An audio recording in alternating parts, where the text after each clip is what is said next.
Welcome to the Prem, episode 19. Now, I can only apologise for the late delay of Football Manager episode 19, not 19, but episode 19. This is due to a number of factors. It was my sister's wedding happened and gone. I've started back at uni, so I've been doing a lot of uni stuff. I picked up some extra shifts at the radio station that I work at. And also you'll find out later on in the episode as well, I got a bit annoyed with the championship as well, so that's all coming up. But first off, we need to have a look at how we did at the beginning of the season, and let's have a look at how we got on with the pre-season. So as you can see, guys, we are at pre-season now, and we've ended pre-season. We're at the first game of the season. We have Norwich away in the Sky Bet Championship. You don't know how happy I am. Our overall balance is 92,000 in the red. We've made a loss already because we've made some transfers. I will show you what's happened this season. So, looking at our schedule, we've had a fantastic start to our kind of pre-season friendly. We lost the one game, which was against Rochdale 2-1. Then we had home wins against Burnley, away against Stourbridge 3-0, Portsmouth 1-0, and Maidstone 4-0. As well as the opening round of the Championship with Norwich and the Cheltenham in the Carabao Cup first round. So, before we do anything, let's have a look at the board and what's going on behind the scenes. So, last year I asked, they had to obviously expand the stadium due to reasons, that was done in 29. But I asked to improve, so the end of January, I don't know if I mentioned it in last series, but I asked to improve the training and youth facilities. They've said yes, they've done. And in fact, I asked to improve the youth facilities when we got promoted. They said yes. But I also asked to build a brand new stadium, which is in planning progress. And I think they've only said to me so far they're going to build a 5,000-seater. Let's have a look at the club, because it does say in the plannings that they're looking at doing another 5,000-seaters. So let's have a look. Yeah, so there we go. Planning permission, planned capacity of 5,000 seats for the future stadium. However, our current capacity is 5,560 with only 2,000 seated. So, in a sense, we're getting a full-seater stadium, but we're dropping 560 seats, and we're in the Championship.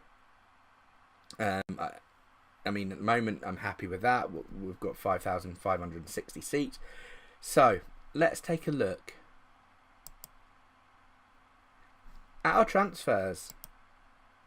So we have let a few go out, players that we don't really need, or just taking up wage space. Coleman's gone, Burton's gone, Kearney's on loan. So Burton, Kearney, so a lot of them have gone on loan who probably won't be here next season.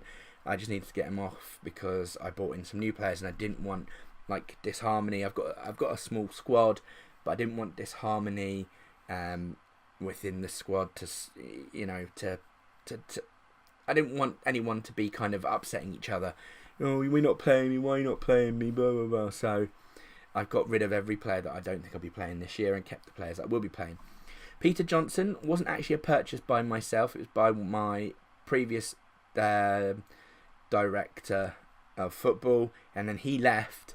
If I actually show you the staff, so staff outs, he might actually be in last season. No. Head physio, assistant manager. No. Where is it? Where it tells you transfer staff? He definitely went. I know that. I don't know. It's not on here for some weird reason. I can't even remember who he was now. Oh, there he is. Ryan Melio went. He was my. So we look at career stats, not career stats. If we look at milestones, he was my director of football and then got the manager of Canvey Island. But looking at his career stats, he played for Canvey Island, so it's only right that he went there. But before he did give us a parting gift. He's given us this fabulous goalkeeper here. All transfers. In Peter Johnson from Cambridge for maybe up to 58,000, depending. Not a bad keeper. If we compare him to my current number one, which is Thomas McGill, he's a lot better, Peter Johnson, and hopefully a lot better for the Championship. Not a great keeper for the Championship. I would have liked better, but We haven't got facilities, or we've got training facilities and that all in the pipe works. We haven't got much money, so we're not going to accrue top talent. Let's put it that way. So we've got Sam Pearson on a free. He's not a bad little striker. He was at Lincoln last year, so hopefully he'll be making a good impact this season.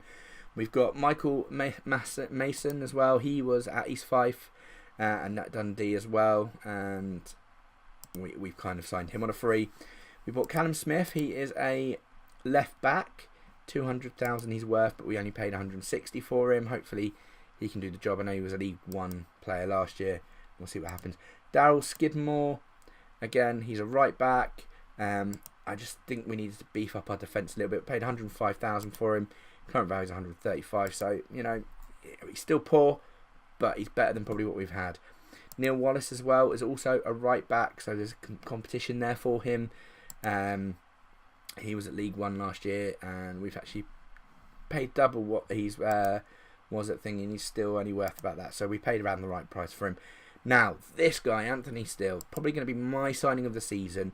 Doesn't look much, but he's better than what we've got so far in our ranks. He was in Sky Bet League One last year, scoring 7 goals. I'm predicting he'll be probably my top goal scorer at the end of the season. We don't know. Tony Boyd, I needed a left winger. He was on loan last year, come from Cardiff, who was in the Championship, so we signed him on a free. Thomas Skyrie, that name rings a bell. No, it doesn't. Why doesn't it? I think I looked at him previous to go on loan, but never actually took him up on loan. But he's now been released by Brighton, so I thought I'd snap him up on a free transfer. Worth 140k, 1.1, very low wages. Again, we'll see what happens. Now, I decided to go a bit foreign as well. I looked into like the African nations and I just trawled through what freebies are there. And this one, Vito Carvalho, pipped my interest. He was at Braga a couple of years previous in Porto, so he's been around, but he was on a free, and I thought, well, there was a lot of clubs after him as well, and I thought, do you know what, let's take a gamble with him, and we'll see how he gets on. So he's on a free, but he's now worth 400, half a mil, so that's a good budget for me. I'm happy if we can make profit if we need to sell him. And again, Forfani. Now, I don't think he's been at any big clubs. No, he's not. He's been only at Sierra Leone, but he's had good, decent stats when he has played. We got him on a free because, again, there was quite a few English clubs sniffing around him. Only worth 17,000. Again, he'll be there if we need to use him. And then we got 3 loan players: Merritt, Jordan, and OC. Merritt is a right winger. Jordan, I believe, is a centre mid. Yeah, and finally, OC is a centre mid as well. Again, so from Manchester United, good pedigree. So that is kind of my kind of team. Let's have a look at the starting lineup, how we're going to go.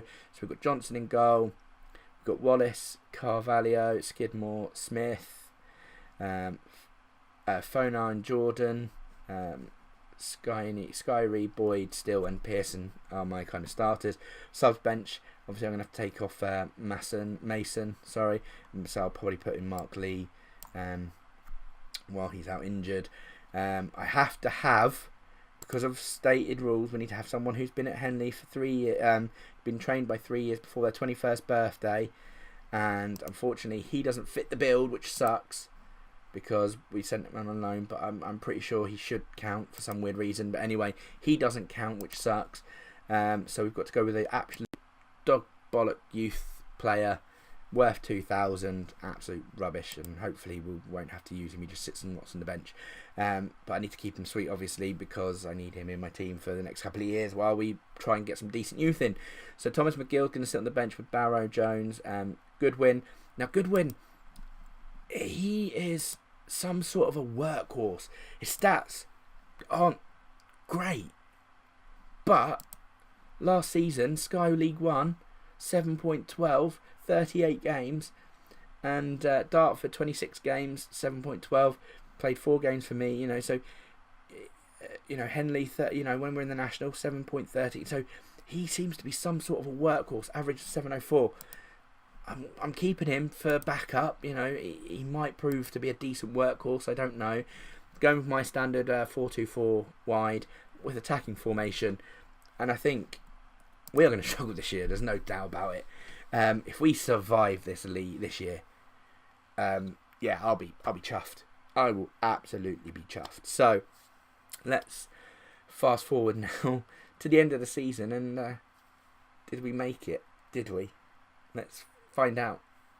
So guys, we've reached the end of the season, and as you can see, if you haven't seen already, bottom 20th, we managed to survive by 3 points. That's how close it was. We are in an overall balance of 511 in the minus, but I'll show you what's happened since the start of the season. We've done quite well. 14 wins, 8 goals, 8 draws, 24 losses in the main area where we've lost. 32 goal difference minus. Now, I'm going to be honest, I think we could have won a lot more games than probably what we have, and I'll show you why in a moment. So let's have a look at the schedule. Started off with a 5-5 draw at Norwich. We had a 6-2 loss. You know, so I mean, there was how many games where there were no goals? So 1, 2, 3, 4, 5, 6, 7, 8, 9. So we went 9 games in the Championship without scoring. In a league of how many games? 46. We didn't score in 9. I think our problem was we just couldn't defend. I mean, if you look at the like some of the games, like Anthony Steele, there we go. We went 1-0 up against Cardiff, and then that was it. 3 goals in. The 6-2, we went 1-0 down, put it back to so we were well out in that game. The 3-4 game, let's have a look at that one. So we went up 1-0 up, 2-0 up.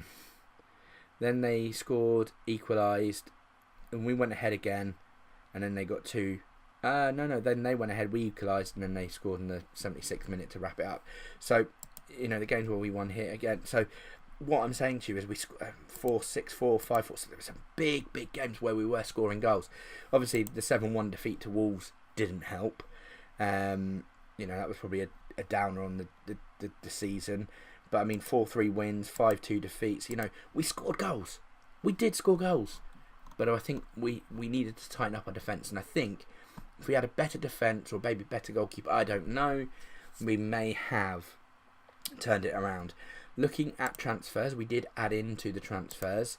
No one went out in the apart from a couple of loanees. But we got Dean Grant on a free, who went out on loan to Newmarket. We got Furkit Ozar on loan from Norwich. We got another loanee from St Mirren, Forbes, and then a winger. So these 3 were defenders, and this one was a winger. Got him on a loan, and I kind of want to keep hold of him. He didn't have a great season for us, only a 6.69 average, but I felt he did quite well for me. So looking at the team that we finished on, a lot complete different compared to how we started. So Johnson still stayed in goal, although did Thomas McGill get many games? Because I know at one point I got really mad. He got a run of 5 games and let in 11 goals. But there was a point where I was getting so frustrated with my defence, I just went mental at them all, saying they're all rubbish. And I dropped a couple of players and then put some other players in, and so it didn't work. But we at the brunt end of it, we managed to survive, which is the main thing. But as you can see, Cavadio stayed, Forfener and Goodwin ended up being played, and actually Goodwin played a good chunk of the season, 32 games with a 6.99 average for the season. Again, a consistent workhorse. Stats aren't that great. You know, I can't see him improving much on that. You know, apparently it's a decent rating for a senior team. He's not that great, but he put in the work. And, you know, I'll be happy to sell him on next year. Not a problem if I can get a good replacement for him. I honestly think, if we look at the goals, still got injured. He scored 29 goals for me this year with a 7.17. When we had Mason, who was kind of sub player, so was Pearson. They kind of switched between the two. We could score goals. I mean, look, there we go. I mean, my one that I looked at a couple of years ago when he was for loaning him from Brighton. He's played with 37 games, scored 16 goals, almost a 7 rating, and he's wanted by Hearts. You know,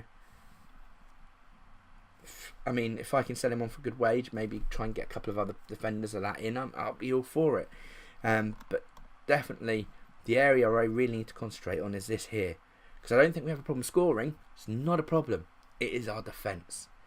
It doesn't help that I'm doing an attacking formation or going attacking 4-4-2 wide and going attacking and playing quite attack focus. But maybe we can strengthen that defence. We may not leak the goals, which could put us in a good, decent stead for the Championship next year, I'm hoping. Now, I am torn, and I'll explain a bit more in a bit about what I want to do for the rest of the season and the rest of the save. So, as you can see, they're still planning and building a new stadium. We've now got an affiliated club with Woking, which means we can use their facilities and send players on loan to them. We did try and go for a senior affiliate, but that got cancelled. I don't think we'll really get one since we're quite high in the league anyway.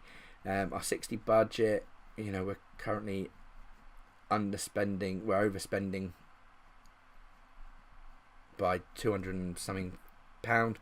But Woking, if we look at our club facilities, because the things have been updated, our facilities now, we have adequate training facilities and basic youth facilities. Not really that great, but hey ho. If we have a look at Woking, where's our affiliate? Where's our affiliate clubs? Woking.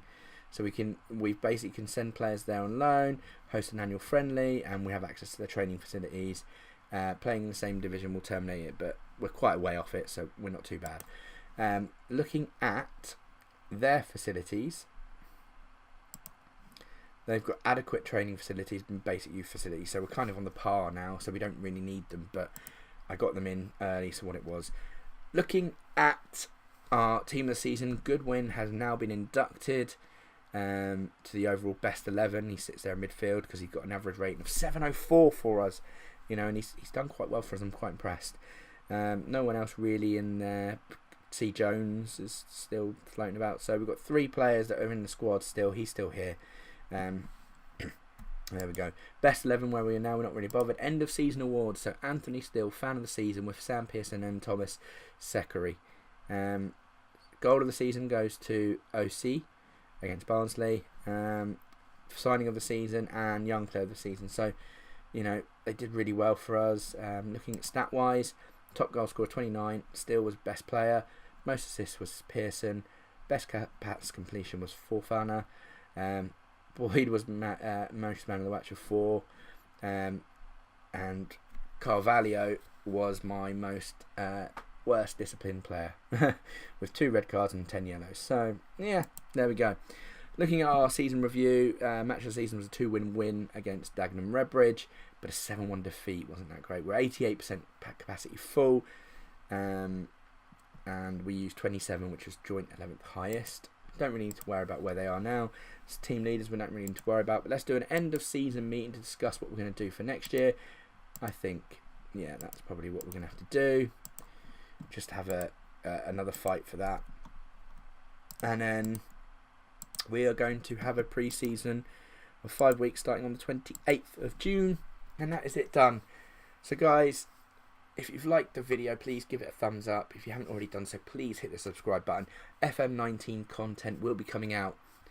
I am torn right now. We're on the away screen from the screen, but do I go back and retire or resign from the club? Or do I carry on for one more season though, even though the beta's coming out?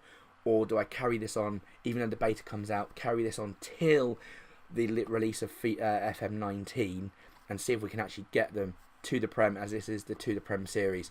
I want to know your thoughts, guys, in the comments below. Please let me know. Do I carry on or do I retire? That's what I need to know from you guys.